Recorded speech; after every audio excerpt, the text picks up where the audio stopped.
தம்பி சொல்லுங்க. என்ன பண்ணுறீங்க? சரி, நான் ஒன்றா தான் தம்பி பார்க்கலான்னு இருந்தேன். ஏன்னா என்ன விஷயம்? ஒன்றும் இல்லை, ஏதாவது பைக் என்ன சொல்லலாம். திடீர்னு பைக்கு அப்புறமா சொல்கிறேன். ஏதாவது புது மாடலாக புது பைக் என்ன சொல்லுதா, கொஞ்சம் தூக்கிடலாம். சரி, நான் சொல்கிறேங்க. சரி.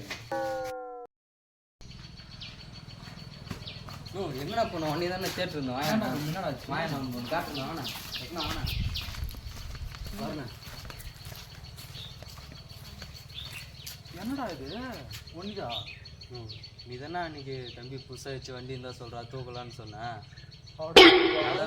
அதான் நான் உனக்கு எதுவும் கஷ்டம் வரக்கூடாதுன்னு நானே தூக்கிட்டேன். நான் தான் உங்கள்கிட்ட அப்புறமா விளக்கமாக சொல்கிறேன்னு சொன்னான்டா.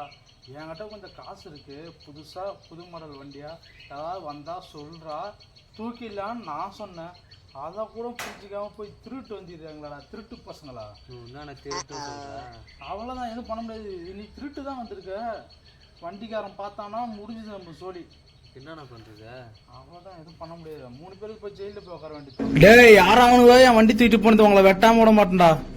அவ்வளோதான், நம்மளை முடிச்சு விட்டீங்க போங்க.